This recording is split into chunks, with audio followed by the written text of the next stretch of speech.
रहमान रहीम। अस्सलामुअलैकुम।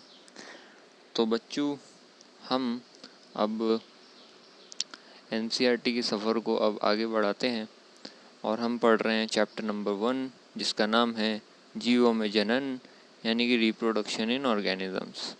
तो हमने एनसीईआरटी के अंदर में कुछ चक्र की बात करी थी, मध्य चक्र के बारे में और ऋतुस्राव चक्र के बारे में।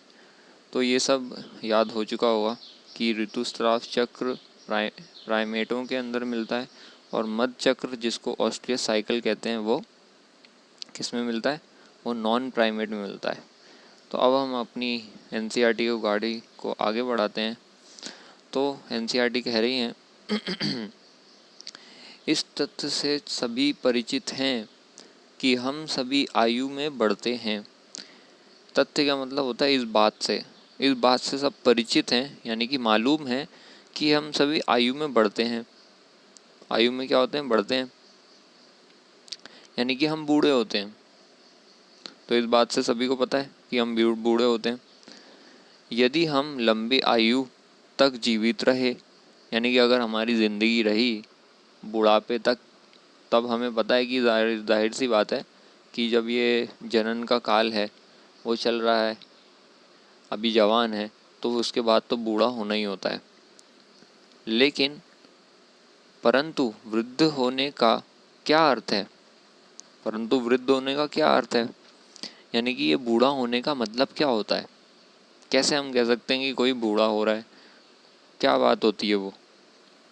तो फिर एनसीईआरटी खुद ही मालूम ही है आपको कि वो खुद ही सवाल पूछती हैं, खुद ही आंसर देती हैं। तो ठीक है, आंसर देख लेते हैं एनसीईआरटी का। कि वो कह रही हैं कि प्रजनन आयु की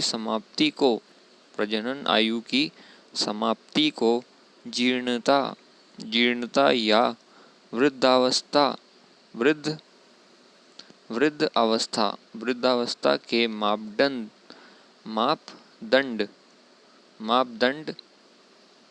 के रूप में माना जा सकता है। यानी कि जब हमारी जो प्रजनन आयु है, यानी कि जो जनन की अवस्था है, जब कोई संतति उत्पन्न कर सकता है, वो वाली अवस्था है, जब वो क्या हो जाती है? जब वो समाप्त हो जाती है तो उसको फिर हम कह सकते हैं कि वो जीर्णता में पहुंच रहे हैं। वो जंतु या वो प्राणी जीर्णता की तरफ पहुंच रहे हैं। जीर्णता यानी कि वृद्धावस्था, बुढ़ापे की तरफ वो पहुंच रहे हैं।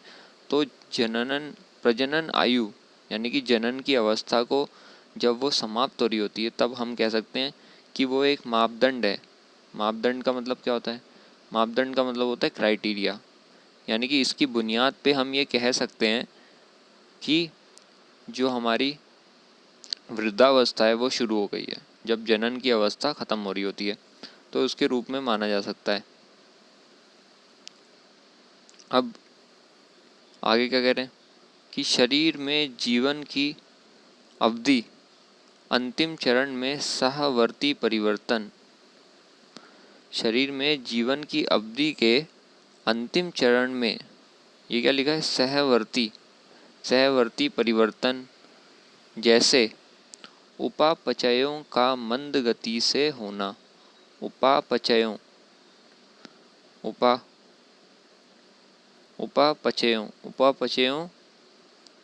की मंद गति से होना, मंद मतलब धीमी गति से होना, ये सारे शरीर में होने लगते हैं।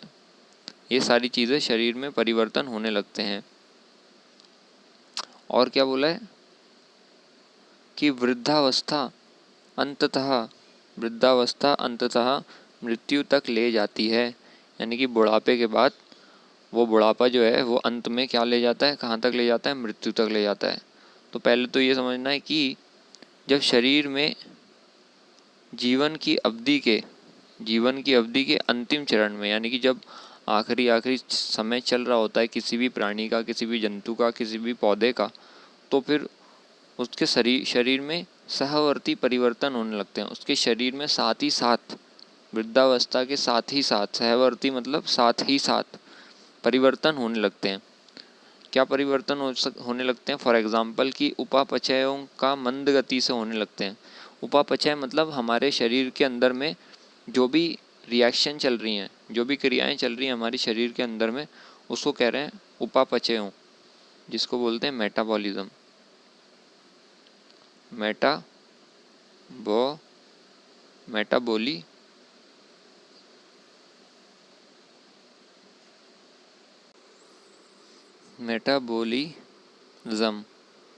मेटाबॉलिज्म।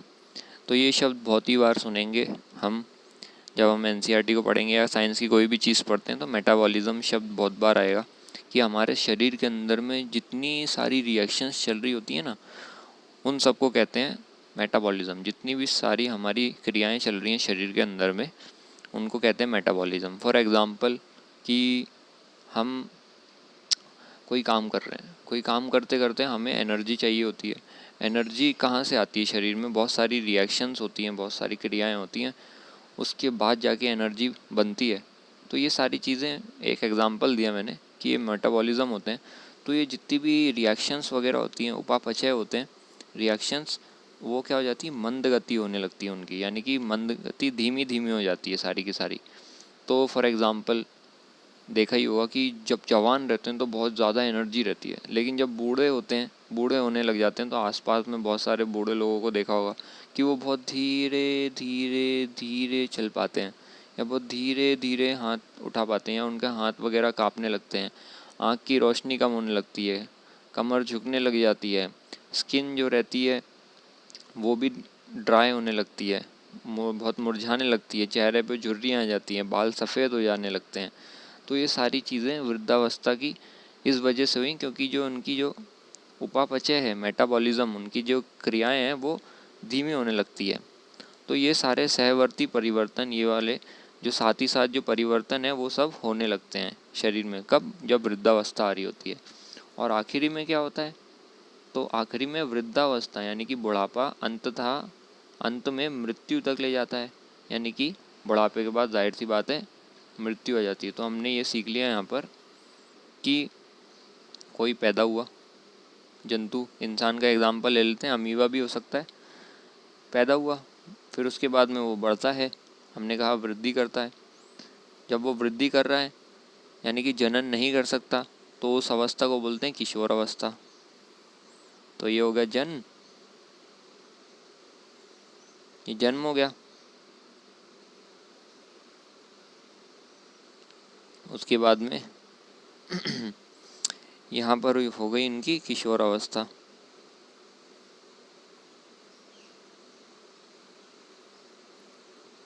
किशोर अवस्था, किशोर अवस्था हो गई यहाँ से लेकर यहाँ तक। उसके बाद में क्या हुआ? उसके बाद में ये जनन करने लायक हो गए, तो फिर यहाँ से लेकर यहाँ तक अब ये कर सकते जनन। तो ये हो गई जनन अवस्था, जनन की अवस्था हो गई। फिर उसके बाद में ये हो गए बूढ़े, ये बूढ़े होने लग गए, ये कमर झुक गई, यहाँ हाथ में लाठी ले रखी है चलने के लिए, ठीक है। ये बुढ़ापा आ गया, तो क्या आ गई? ये वृद्धावस्था आ गई।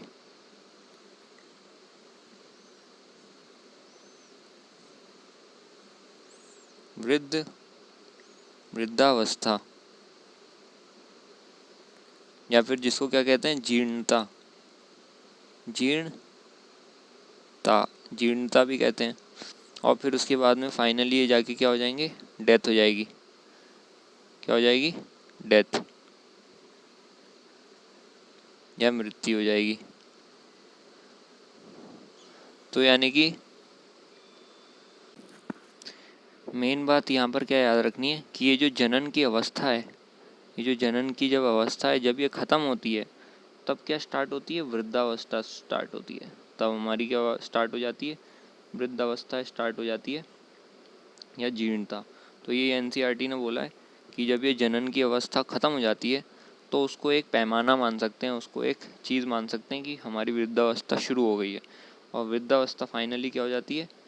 आखिर में ये जो डेथ है, डेथ हो जाती है, वृद्धावस्था से डेथ हो जाती है आखिरी में जाके। तो ये हमने समझ लिया। आगे बढ़ते हैं। तो अब आगे लिखा है कि पादप तथा प्राणियों यानी कि पौधे और जानवरों में दोनों ही में तीनों प्रवस्थाओं के बीच कौन सी प्रवस्था? पहली तो थी किशोर अवस्था, दूसरी अवस्था कौन सी है यहाँ पर दिखा है कि पहली है किशोर अवस्था, फिर उसके बाद जनन की अवस्था, फिर उसके बाद में वृद्धावस्था। इन तीनों अवस्थाओं के बीच कि संक्रमण के लिए हार्मोन उत्तरदायी पाए गए हैं। तो यानी कि ये कह रहे हैं कि जो पौधे होते हैं और प्राणी होते हैं, यानी कि जितने भी इस धरती के ऊपर में जीव हैं, उन दोनों में तीनों प्रवस्थाओं के बीच, तीन प्रवस्था कौन सी हैं? किशोर अवस्था, जनन की अवस्था, फिर उसके बाद में आखिरी में वृद्धावस्था, जिसको बोलते हैं बुढ़ापे की अवस्था। इन तीनों के बीच संक्रमण के लिए, किसके लिए? संक्रमण के लिए। अरे संक्रमण, कोरोना का संक्रमण है क्या ये? नहीं, ये कोरोना का संक्रमण नहीं है, कोई बीमारी नहीं हो रही है। संक्रमण का मतलब यहाँ पर हिंदी में एक बताया गया है कि इन तीनों अवस्थाओं के बीच में तालमेल बिठाने के लिए कि पहले किशोर अवस्था होगी, यहाँ पर देख लेते हैं कि पहले किशोर अवस्था होगी, फिर उसके बाद में जनन अवस्था होगी, फिर जनन की अवस्था के बाद में वृद्धावस्था होगी। तो ये तीनों अवस्थाओं को कैसे हो जाती हैं? तो ये हार्मोन की वजह से होती हैं। किसकी वजह से होती हैं? हार्मोन की वजह से होती हैं। हार्मोन उत्तरदायी पाए गए हैं, यानी कि हार्मोन की वजह से ये ऐसा हो रहा है, हार्मोन इसके पीछे जिम्मेदार हैं। फिर हार्मोन तथा कुछ विशेष पर्यावरणीय कारक, इसको मिटा लेते हैं जी। तो हार्मोन तथा कुछ विशेष पर्यावरण होता है ना, वैसे ही पर्यावरणीय कारकों के बीच परस्पर यानी कि लगातार क्रियाएं यानी कि रिएक्शंस वगैरह जीवों की जनन क्रियाओं तथा व्यवहारिक, क्या लिखा है ये? व्यवहारिक, ऐसे बोलते हैं ना हम, व्यवहार देते हैं, या व्यवहार कैसा होना चाहिए, वही है व्यवहारिक अभिव्यक्तियों। इसको अच्छे से पढ़ना है, बहुत ही लंबा चौड़ा मोटा सा शब्द है। अभिव्यक्तियों को नियंत्रित करती है। नियंत्रित करती है। यानी कि जो ये हार्मोन है, ये क्या है? हार्मोन तथा कुछ विशेष पर्यावरणीय कारक, यानी कि पर्यावरण में कुछ चीज़ें होती हैं, कारक मतलब कुछ चीज़ें होती हैं, तो उनके बीच क्या होता है? उनके बीच परस्पर क्रियाएं होती हैं। परस्पर यानी कि लगातार उनके बीच में रिएक्शंस चलती रहती हैं, इंट्रैक्शंस चलती रहती हैं, या फिर कह सकते हैं कि उनके बीच में आमना सामना चलता रहता है कि पर्यावरण के कारक और हार्मोन के बीच में, ये हार्मोन और पर्यावरण कारक के बीच में परस्पर क्रियाएं यानी कि रिएक्शंस या आमना सामना चलता रहता है। तो उसकी वजह से क्या होता है कि उसकी वजह से ये जो जीवों की जो जनन की क्रियाएं हैं, यानी कि जीव जो जनन की क्रिया करेंगे, जैसे भी कोई जीव है, चाहे वो अलैंगिक जनन करें या फिर लैंगिक जनन करें, तो उसके लिए जो व्यवहारिक अभिव्यक्ति होती है, यानी कि इन क्रियाओं के लिए और जो व्यवहारिक अभिव्यक्तियाँ जीव को चाहिए, यानी कि जनन जब उनको करना है तो साथ में उनके व्यवहार में, उनके बॉडी में, उनके शरीर में कुछ परिवर्तन आने चाहिए। तो इन परिवर्तन, और वो परिवर्तन अभिव्यक्त होने चाहिए, यानी कि उभर के बाहर आने चाहिए परिवर्तन। जैसे फॉर एग्ज़ाम्पल हम डॉक्टर बन रहे हैं, तो डॉक्टर बनने के लिए हमारे शरीर के अंदर में नियत होनी चाहिए, और फिर वो जो नियत हो गई तो उस नियत के ऊपर हमें काम करना है, तो काम उभर के आना चाहिए, यानी कि हम पढ़ाई करने लग रहे हैं। तो यानी कि हमारी जो डॉक्टर बनने की नियत है वो अब हमारे व्यवहार में आ रही है। तो जब सोच होती है तो सोच जाके व्यवहार में आती है कि हम पढ़ाई करने लग गए, हम पॉजिटिव सोचने लग गए, ठीक है। तो ये सारी वैसी जीवों को जनन करना है, तो जनन के लिए भी उनके व्यवहार में कुछ परिवर्तन आने चाहिए, कुछ चीज़ें आनी चाहिए। उनको कौन नियंत्रित करता है? उनको नियंत्रित करता है क्या? हार्मोन। ये हार्मोन नियंत्रित करते हैं। तो यहाँ पर सबसे इम्पोर्टेंट शब्द क्या हो गया? हार्मोन। ये हार्मोन है। और उसके बाद में पर्यावरण में कुछ कारक होते हैं। ये पर्यावरण है, यानी कि उसके आसपास का एनवायरनमेंट, पर्यावरण, ये कारक, इनके बीच में लगातार क्या चलती रहती हैं? क्रियाएं चलती रहती हैं। तो उसकी वजह से क्या हो जाता है? जीव जनन कर सकते हैं, जनन कर सकते हैं और उनके व्यवहार में बदलाव आ सकते हैं। जनन और व्यवहार में उनके बदलाव आ जाते हैं। तो हार्मोन और पर्यावरण के बीच में क्रियाओं की वजह से, परस्पर क्रियाओं की वजह से ऐसा होता है। तो अब यहाँ तक हमने एनसीईआरटी की कुछ कहानी भरी बातें सुनी और एनसीईआरटी ने हमें बहुत ही ज़्यादा घुमा फिरा के बातें बताने की कोशिश करी, लेकिन हमने उसे सीधे सीधे पढ़ने की कोशिश कर ली। ठीक है, तो मेन हमें ये बात पता चली हार्मोन के बारे में। अब दिमाग में सवाल आ रहा होगा कि ये हार्मोन क्या चीज़ होती है। तो ये प्रोटीन्स होते हैं, हम आगे जाके चैप्टर्स में पढ़ेंगे, इसमें घबराने की बात नहीं है। अब यहाँ से बहुत ही ज़्यादा इम्पॉर्टेंट चीज़ें शुरू हो रही हैं, तो इसमें बहुत ही ज़्यादा ध्यान से सुनना है और समझना है कि लैंगिक जनन की कुछ घटनाएं। अब लैंगिक जनन के अंदर में कुछ घटनाएं होने वाली हैं। अच्छा, दुर्घटना होने वाली है? नहीं, घटना होने वाली है। दुर्घटना और सुघटना अलग अलग चीज़ें होती हैं। दुर्घटना मतलब खराब घटना, सुघटना मतलब अच्छी वाली घटना। तो इसमें हो रही है घटनाएं, कुछ चीज़ें होने वाली हैं, उसके बारे में हम जानेंगे कि लैंगिक जनन में क्या क्या होता है। अब क्या बोल रहे हैं कि परिपक्वता अवस्था प्राप्त करने के पश्चात, परिपक्वता अवस्था प्राप्त करने के पश्चात, यानी कि परिपक्व का मतलब होता है कि जब बड़े लोगों जैसा हम व्यवहार करने लगें तो उसको कहते हैं कि ये परिपक्व हो गए। यानी कि अमीबा जो था वो बचपन में छोटा सा नन्हा सा मुन्ना सा था। ठीक है, उसको ब्रश करना भी नहीं आता था अमीबा को, ना खाना खाना आता था, ना खेलना आता था। ठीक है, कुछ भी नहीं आता था।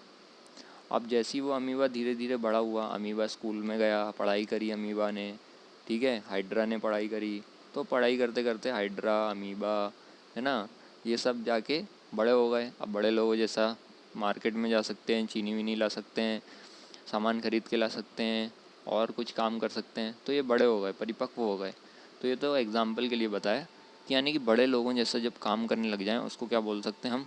जब परिपक्वता अवस्था आ गई। ठीक है, तो क्या होता है? प्राप्त करने के बाद सभी लैंगिक जनन करने वाले जीव, सभी लैंगिक जनन करने वाले जीव कुछ घटनाएं एवं प्रक्रियाएं प्रदर्शित करते हैं। उनके जीवों में, उनके में क्या होती है? कुछ घटनाएं होती हैं और कुछ प्रक्रियाएं प्रदर्शित करते हैं, यानी कि दिखाते हैं, जिनमें महत्वपूर्ण मूलभूत समानता होती है। जिनमें महत्वपूर्ण मूलभूत समानता होती है, यानी कि जितने भी इस धरती के अंदर में जीव हैं, प्राणी हैं, पादप हैं, पौधे हैं, पेड़ पौधे, जितने भी जंतु हैं, तो जो भी लैंगिक जनन करते हैं, जब लैंगिक जनन वो करते हैं, अलैंगिक की बात नहीं हो रही, किसकी बात हो रही है? लैंगिक जनन की बात हो रही है। तब उनके अंदर में कुछ घटनाएं होती हैं और वो कुछ प्रक्रियाएं करते हैं, और इन घटनाओं और इन प्रक्रियाओं के बीच में मूलभूत समानता होती है। यानी कि वो चाहे भले ही कितने ही अलग हों, शेर अलग है गाय से, गाय अलग है इंसान से, इंसान अलग है बंदर से, बंदर अलग है चिड़िया से, तो ये सारे कितने अलग हैं, चिड़िया अलग है पेड़ से, ये सारे अलग है ना। लेकिन जब उनकी किस में बात आती है, लैंगिक जनन की बात आती है, तो वो मूलभूत समानताएं होती हैं उसके अंदर में, महत्वपूर्ण हो वो भी। यानी कि सारे के सारे लैंगिक जनन एक ही तरीके से करते हैं। तो उस लैंगिक जनन में कुछ घटनाएं और प्रक्रियाएं होती हैं, वो भी एक समान होती हैं, सेम टू सेम होती हैं, एक जैसी होती हैं। अब यहाँ पर आ रहा होगा कि ये घटना और प्रक्रिया का मतलब क्या होता है? तो घटना और प्रक्रिया को हम ऐसे समझ सकते हैं कि फॉर एग्ज़ाम्पल हम कहते हैं ना कि कोई घटना हो गई, यानी कि दुर्घटना हो गई, किसी की एक्सीडेंट हो गया, उसको घटना बोल दिया, है ना। ऐसी घटनाएं होती रहती हैं। तो फॉर एग्ज़ाम्पल हमारा नीट में सिलेक्शन हो गया, ठीक है, हम फर्स्ट आ गए, टॉप आ गए, 720 में से 720 मार्क्स आ गए। तो ये हमारी एक घटना हो गई ज़िंदगी की, ठीक है, कि हमारा नीट में सिलेक्शन हो गया, हम डॉक्टर बन गए, तो ये घटना हो गई। लेकिन उस घटना के अंदर में घटना तो हुई, लेकिन उस घटना को घटने के लिए, यानी कि वो घटना होने के लिए हमने जो जो चीज़ें करी उस तक पहुंचने के लिए, उस सारी चीज़ों को करने को बोलते हैं प्रक्रिया। यानी कि हमने कुछ प्रक्रियाएं करी, कुछ स्टेप्स लिए, तब जाके हम वहाँ पहुँच पाए। यानी कि फॉर एग्ज़ाम्पल हमें नीट में सिलेक्ट हो गई, यह घटना हो गई, लेकिन नीट में सिलेक्ट होने के लिए हमने NCERT पढ़ी, एक एक पन्ना उसका पढ़ा, डिटेल में पढ़ा, फिज़िक्स पढ़ी, उसके न्यूमेरिकल सॉल्व करे, केमिस्ट्री पढ़ी, रोज़ स्कूल गए, सुबह उठे, ठीक है, पूरा दिन भर पढ़ाई पढ़ाई पढ़ाई चलती रही। तो हमने बहुत सारी चीज़ें करी। तो जो चीज़ें हम करते हैं उस घटना तक पहुंचने के लिए, उन सब चीज़ों को क्या कहते हैं? प्रक्रिया। तो यानी कि यहाँ पर जब जनन होता है, जनन में भी कुछ घटनाएं हम पढ़ेंगे, ठीक है। तो उस घटना को घटने के लिए कुछ प्रक्रिया होती है, बीच में कुछ स्टेप्स होंगे जनन की प्रक्रिया में, तो फिर उनको कहेंगे प्रक्रिया। तो यहाँ पर कितनी अच्छी बात हमें पता चल रही है कि कोई भी घटना होने के लिए, जैसे फॉर एग्ज़ाम्पल नीट में सिलेक्ट होना है, तो हमें कुछ प्रोसेस को फॉलो करना हो, कुछ प्रक्रिया करनी पड़ेगी, तब जाके वो घटना घटेगी। ऐसे ही हाथ पे हाथ रख के वो घटना नहीं घट सकती। तो वैसे ही जनन है, जनन में भी कुछ प्रक्रिया होगी, यानी कि कुछ स्टेप्स होंगे, उसके बाद में भी वो जनन की घटना हो पाएगी। तो ये घटना और प्रक्रिया में अंतर होता है कि घटना एक बड़ी सी चीज़ होती है, और उस बड़ी सी चीज़ को होने के लिए जो हम काम करते हैं उसको प्रक्रिया कहते हैं। तो ये जो घटनाएं हैं और प्रक्रियाएं हैं, उनमें क्या होती है? समानता होती है। अब आगे पढ़ते हैं। तो नीट की बातें होने लग गई थी। अब यद्यपि लैंगिक जनन से संबंध संरचनाएं, यद्यपि यानी कि हालांकि लैंगिक जनन से संबंध संरचनाएं जीवों में एकदम भिन्न होती हैं। एकदम क्या होती हैं? भिन्न होती हैं। यानी कि ये बोल रहे हैं कि जो जीव हैं, जितने भी जीव हैं, जैसे अलग अलग जीव हैं, सारे के जीव कैसे हैं?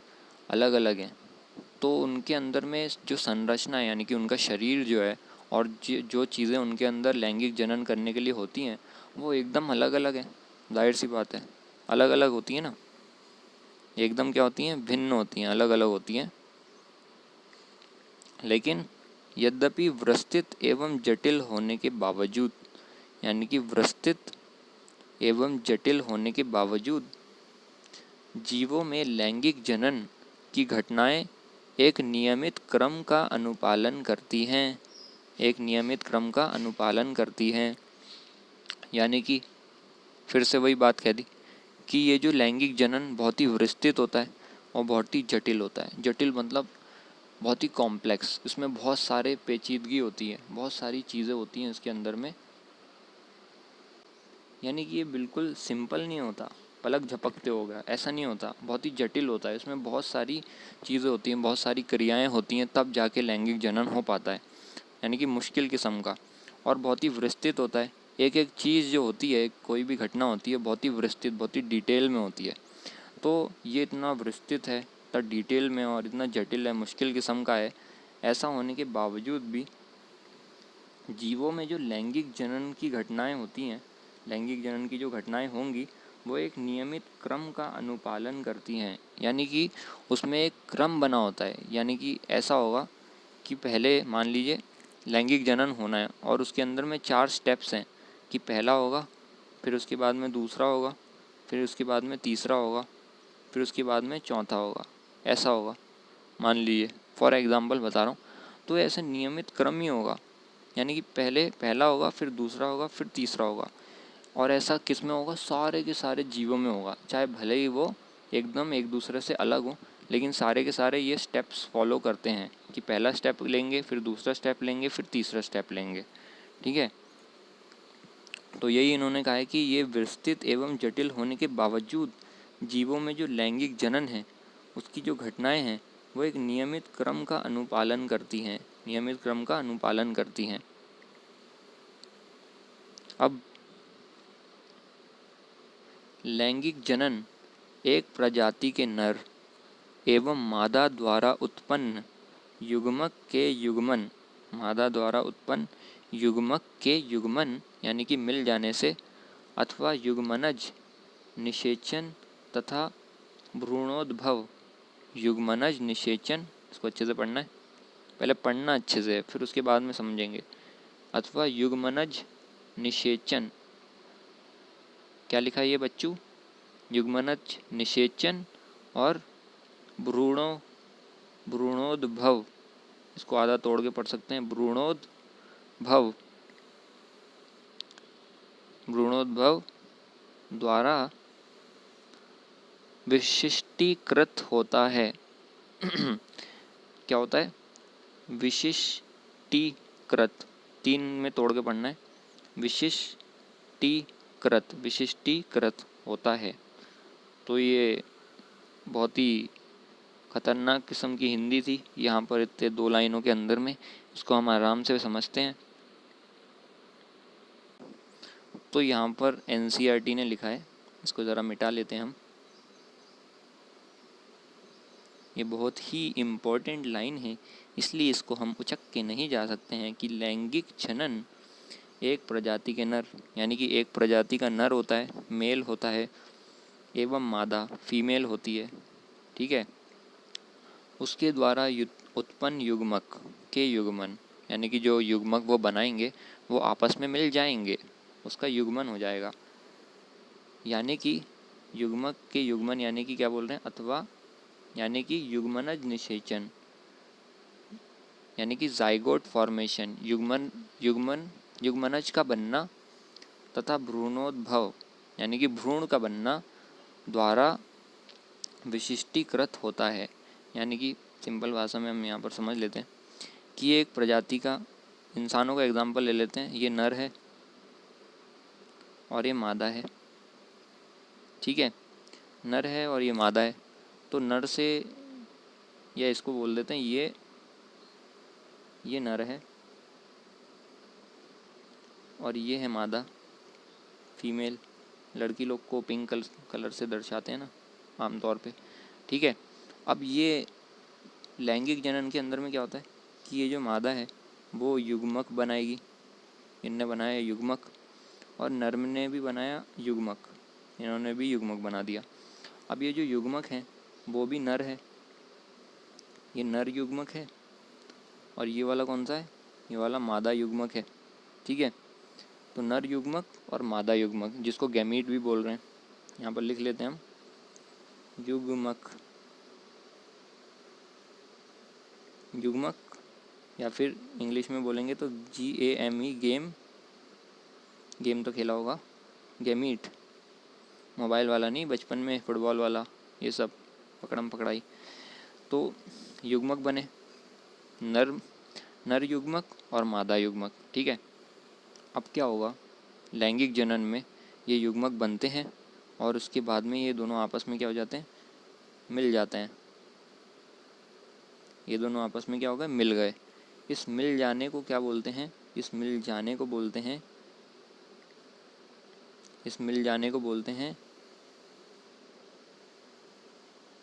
युग्मन। इस मिल जाने को क्या कहते हैं? युग्मन कहते हैं। ये दोनों आपस में फ्यूज़ हो गए, मिल गए, ठीक है, युग्मन। तो इन दोनों का मन कर रहा था मिलने का, तो ये दोनों मिल गए, ठीक है। तो युग्मक बने और युग्मक के बाद में वो दोनों मिल गए। इनके मिलने से क्या होगा? धमाका हो जाएगा क्या? नहीं, धमाका नहीं होगा। इनके मिलने से हो जाएगा कि एक जाइगोट बन जाएगा। क्या बन जाएगा? जाइगोट बन जाएगा। ये दोनों आपस में मिल गए, ठीक है। तो इससे बन गया जाइगोट। ये जो बना है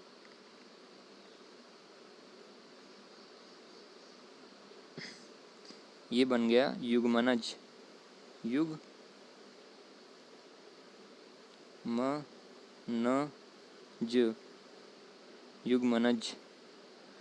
क्या बन गया ये? युग्मनज, जिसको इंग्लिश में बोलते हैं zygote. ZY GOT, zygote, zygote या युग्मनज। तो ये युग्मक थे, इसके बाद में इनका युग्मन हुआ और उसके बाद में ये क्या बन गया, ज़ाइगोट बन गया, ये ज़ाइगोट बन गया। अब इसके बाद में क्या होगा कि ये ज़ाइगोट ऐसी पड़ा रहेगा? नहीं, पड़ा नहीं रहेगा। इसके बाद में क्या होगा, ये ज़ाइगोट जो है वो अब एक संतति बनाएगा। संतति बनाने के लिए ये एक भ्रूण बना लेता है, भ्रूण, जिसको एम्ब्रियो कहते हैं।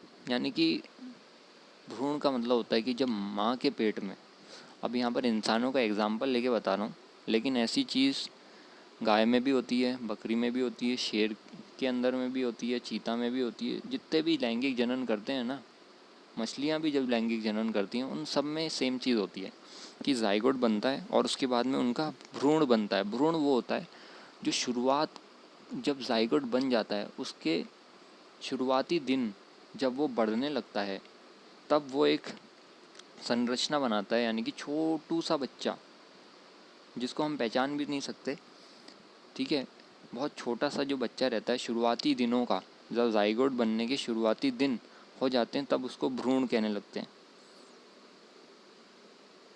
ऐसा करके कुछ दिखता है वो भ्रूण। ये क्या हो गया, भ्रूण, भ्रूण। भ्रूण की स्पेलिंग जरा हम चेक कर लेते हैं, सही लिखी है कि नहीं। भा में ऐसा लिखा होता है, तो इसको सही करेक्ट कर लेते हैं। तो ये बन गया भ्रूण, ठीक है।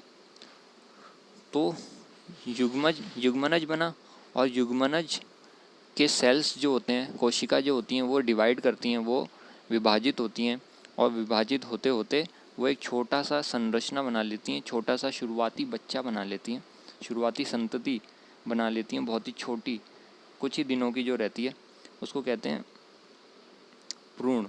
और ये भ्रूण बड़ा होते होते होते होते भ्रूण बड़ा होते होते एक नई संतति बना लेगा, एक नई क्या बना लेगा, संतति, यानी कि बच्चा हो जाएगा ये भ्रूण बड़ा होते होते।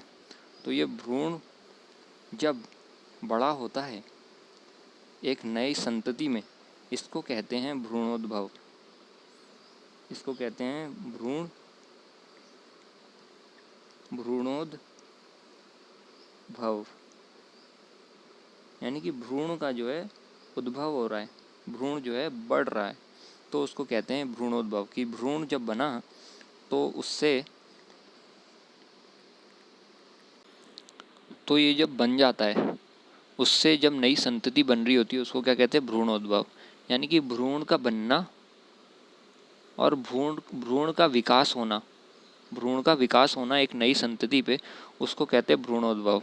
यानी कि ज़ाइगोट से भ्रूण का बनना और भ्रूण से एक भ्रूण का विकास होना, भ्रूण से एक संतति बनना, इस पूरी प्रक्रिया को क्या कहते हैं, इस पूरी प्रक्रिया को कहते हैं भ्रूणोद्भव। तो यहाँ पर क्या हुआ, शुरुआत से देखते हैं कि एक मादा थी और एक नर था, ठीक है। उसके बाद में क्या हुआ कि यहाँ पर बना, ये युग्मक बने, मादा और नर युग्मक, ये दोनों आपस में, इन दोनों का मन हो रहा था, तो ये इन दोनों में क्या हो गया, युग्मन हो गया, ये दोनों आपस में मिल गए, तो इनने क्या बना लिया, ज़ाइगोट बना लिया, जिसको युग्मनज कह रहे हैं या फिर ज़ाइगोट कह रहे हैं। अब ये ज़ाइगोट से क्या होगा, ज़ाइगोट से ये बनेगा भ्रूण, ज़ाइगोट से क्या बनेगा, भ्रूण, भ्रूण बनेगा, शुरुआती संतति कुछ दिनों की। और ये भ्रूण जब विकास करेगा, विकास करते करते बढ़ते बढ़ते ये एक नई संतति बना लेगा। तो इस पूरी प्रक्रिया को क्या कह रहे हैं, भ्रूणोद्भव, या इंग्लिश में इसको कहते हैं, भ्रूण को कहते हैं एम्ब्रियो, EMBRY, एम्ब्रायो, ठीक है। भ्रूण को कहते हैं एम्ब्रायो, और इसके बनने को कहते हैं जेनेसिस, जेनेसिस। अब एक नाम सुना होगा जनरेटर, जनरेटर का काम होता रहता है ना, तो जनरेटर का, जनरेट का मतलब होता है बनाना, तो वैसे ही जेनेसिस का मतलब होता है बनाना। तो भ्रूणोद्भव को कहते हैं एम्ब्रोजेनेसिस, और यहाँ पर क्या हो गया, ज़ाइगोट बना। तो NCERT कह रही है कि लैंगिक जनन के अंदर में युग्मक बनते हैं, नर और मादा युग्मक बनते हैं और उन दोनों का आपस में क्या हो जाता है, युग्मन हो जाता है, युग्मन हो जाता है। और उससे क्या होता है, उससे होता है युग्मनज का बनना, यानी कि जाइगोट का बनना, जिसको कह रहे हैं युग्मनज निषेचन। बनना को कह रही है एनसीईआरटी निषेचन। युग्मनज निषेचन, युग्मनज निषेचन यानी कि जाइगोट का बनना, युग्मनज का बनना। और साथ फिर उसके बाद में क्या होता है, भ्रूणोद्भव होता है, यानी कि भ्रूण का बनना और विकसित होना, उसको कहते हैं भ्रूणोद्भव, एम्ब्रियोजेनेसिस। तो लैंगिक जनन के अंदर में गैमीट बनते हैं, युग्मक बनते हैं, उनका क्या होता है, युग्मन होता है और उसके बाद में भ्रूणोद्भव होता है। ठीक है, तो ये सारी प्रक्रियाएं होती हैं सारे के सारे जीवों के अंदर में। फिर से हम ये लाइन पढ़ लेते हैं कि लैंगिक जनन एक प्रजाति के नर, ठीक है, एक प्रजाति के नर एवं मादा द्वारा उत्पन्न युग्मक, मादा द्वारा उत्पन्न युग्मक होते हैं, उनके युग्मन द्वारा विशिष्टीकृत होता है, उनका युग्मन होता है। और युग्मन में क्या होता है, युग्मनज निषेचन होता है, यानी कि जाइगोट बनता है, युग्मनज बनता है और भ्रूणोद्भव होता है। और क्या होता है, भ्रूणोद्भव होता है। इन प्रक्रियाओं द्वारा क्या होता है, ये इन प्रक्रियाओं द्वारा ये विशिष्टीकृत होता है, विशिष्टीकृत होता है। विशिष्टीकृत मतलब पहचाना जाता है।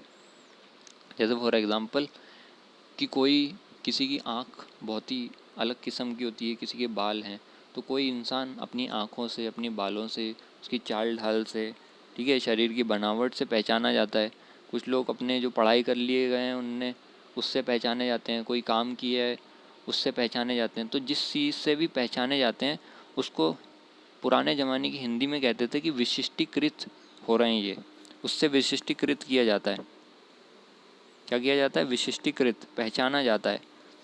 तो फॉर एग्ज़ाम्पल कि कोई चाय वाले की दुकान है, तो चाय वाले की दुकान में चाय बिक रही है, तो हम चाय से विशिष्टीकृत कर लेते हैं, यानी कि चाय से पहचान लेते हैं कि ये चाय वाले की दुकान है।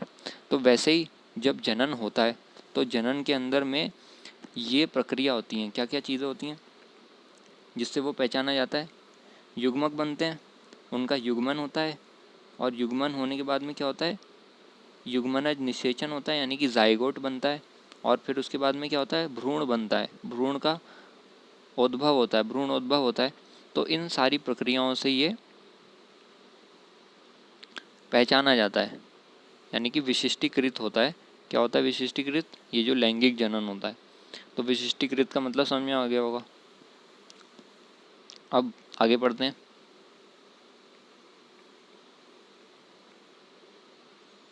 कि सुविधा के लिए क्रमबद्ध घटनाओं को तीन भिन्न भिन्न अवस्थाओं जो कि क्या है, निषेचन पूर्व, फिर उसके बाद में निषेचन, फिर तीसरी अवस्था है निषेचन पश्चात में विभक्त किया जा सकता है। तो यानी कि ये कह रहे हैं कि सुविधा के लिए ये जो लैंगिक जनन की बातें हमने बताई ना आपको, तो सुविधा के लिए जो हमने बताया था कि लैंगिक जनन जो होता है वो एक क्रम में होता है, यानी पहली कोई चीज़ होगी, फिर दूसरी कोई चीज़ होगी, फिर तीसरी कोई चीज़ होगी। तो उसके लिए इन क्रमबद्ध घटनाओं को लैंगिक जनन की, उसको कितने हिस्सों में बांट दिया है, तीन भिन्न अवस्थाओं में बांट दिया है, तीन हिस्सों में उसको बांट दिया है। और तीन हिस्से कौन से, पहला क्या है, निषेचन पूर्व। अब सबसे इम्पॉर्टेंट चीज़ क्या है इसके अंदर में, सबसे इम्पॉर्टेंट चीज़ है ये युग्मक का बनना, युग्मक का बनना, यानी कि युग्मनज निषेचन, है ना। तो निषेचन होने से पहले, यानी कि फर्टिलाइजेशन होने से पहले, निषेचन का एक और मतलब होता है जब ये दोनों आपस में मिल गए ना, तो उसको कहते हैं निषेचन। यानी कि निषेचन होने से पहले, फिर निषेचन होना और उसके बाद निषेचन पश्चात, क्या होना, निषेचन पश्चात। तो इन तीनों में विभक्त किया है, निषेचन पूर्व, निषेचन और निषेचन पश्चात। अब यहाँ पर ये हो गया कि ये निषेचन कहाँ से आ गया, निषेचन क्या चीज़ है। तो ये जो युग्मन हुआ, युग्मन हुआ, यानी कि ये दोनों जब मिले आपस में तो उसको युग्मन भी बोलते हैं और क्या कहते हैं, निषेचन भी बोलते हैं। निषेचन, निषेचन, ठीक है, जिसको इंग्लिश में बोलते हैं फर्टिलाइजेशन। फर, FER फर, TITLI लाई, फर्टिलाई, ZAZTION शन, TION सन, फर्टिलाइजेशन, फर्टिलाइजेशन या फिर निषेचन। निषेचन को क्या बोलते हैं, निषेचन को अब दो तरीके से इस्तेमाल कर दिया NCERT ने। एक तो बोल रहे हैं कि युग्मनज निषेचन, यानी कि युग्मक का बनना, निषेचन मतलब उन्होंने बोल दिया बनना, और दूसरा बोल दिया उन्होंने कि निषेचन का मतलब होता है फर्टिलाइजेशन, यानी इन दोनों का मिलना। तो हम इस शब्द को ज़्यादा महत्वता देंगे, इस शब्द को ज़्यादा महत्व देंगे कि निषेचन का मतलब होता है फर्टिलाइजेशन, यानी कि इन दोनों का युग्मन, मिलना। तो ये दोनों शब्द एक ही हैं, युग्मन और निषेचन, कि जब ये दोनों आपस में मिल जाते हैं तो उसको बोलते हैं निषेचन। तो इसलिए उन्होंने बोला है कि निषेचन पूर्व, निषेचन और निषेचन पश्चात, इन तीनों में विभक्त किया जा सकता है। ठीक है, तो यहाँ पर हम एक डायग्राम जैसा बना लेते हैं फिर से क्लियर सा, कि ये नर है, फिर ये मादा है। नर ने बनाए नर गैमीट, नर युग्मक, और मादा ने बनाए मादा युग्मक, मादा गैमीट। फिर उसके बाद में ये दोनों क्या हो गए, इसके बाद में ये दोनों मिल गए, इसके बाद में क्या हो गया, ये दोनों मिल गए, तो इन दोनों में क्या होगा, युग्मन हो गया, जिसको बोल रहे हैं, अब हम बोलेंगे इसको अब के बाद में इसको बोलेंगे निषेचन। इन दोनों में निषेचन हो गया, फर्टिलाइजेशन हो गया। फिर उसके बाद में क्या हुआ उसके बाद में हुआ कि इससे बन गया एक, ये जाइगोट बन गया फर्टिलाइजेशन से, ये जो बना है क्या बन गया, युग्मनज बन गया, जाइगोट बन गया। और उसके बाद में क्या होगा, ये फिर अब बना लेगा एम्ब्रियो बना लेगा, और ये एम्ब्रियो बढ़ता बढ़ता बढ़ता बढ़ता बढ़ता एक नई संतति बना लेगा। ठीक है, तो अब ये जो फर्टिलाइजेशन हुआ, ये जो फर्टिलाइजेशन हुआ यानी कि युग्म निषेचन हुआ, तो यहाँ पर 3 हिस्सों में कैसे बांटा है NCERT ने, कि उसको ब्राउन से बता देते हैं, कि एक तो हो गया, ये हो गया हमारा निषेचन, ये जो बीच में एरो दिखाया है कि यानी कि मिलने की ये जो प्रक्रिया बीच में होगा, यहाँ कुछ तो भी धमाका टाइप का होगा, यानी कि जब ये आपस में मिलेंगे, ठीक है, मिलने के बाद में ये आपस में एक दूसरे से इंटरेक्ट होंगे, एक दूसरे में कुछ चीज़ें आदान प्रदान होंगी, कुछ क्रियाएं होंगी, उस क्रिया को बोलेंगे निषेचन। यानी कि ये जब मिल रहे हैं, तो ये मिलने से पहले, फिर उसके बाद में मिलने के बाद, और बीच में क्या आ गया, बीच में आ गया मिलना। ठीक है, इसी को खतरनाक भाषा में अगर बोलना है अपन को, तो क्या बोलेंगे कि ये तो हो गया बीच में निषेचन, निषेचन, ठीक है, बीच में क्या हो गया, निषेचन। ठीक है, अब ये निषेचन से पहले, निषेचन से पहले, तो पहले को खतरनाक पुराने ज़माने वाली हिंदी में क्या कहते हैं, पूर्व, पूर्व कहते हैं ना, इसके पूर्व, तो निषेचन पूर्व, यहाँ वाली क्या हो गई, निषेचन,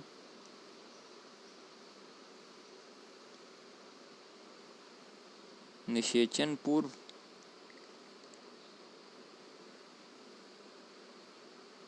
निषेचन पूर्व, पूर्व का मतलब क्या होता है, पहले, तो निषेचन से पहले, है ना, यही तो था, यहाँ मिल गए, ये मिलने से पहले और ये मिलने के बाद, वैसे ही ये हो गया, मिलने को क्या कह रहे हैं, निषेचन, और फिर ये हो गया निषेचन से पहले, निषेचन पूर्व, और इसके बाद में क्या होगा, निषेचन के पश्चात, यानी कि निषेचन पश्चात।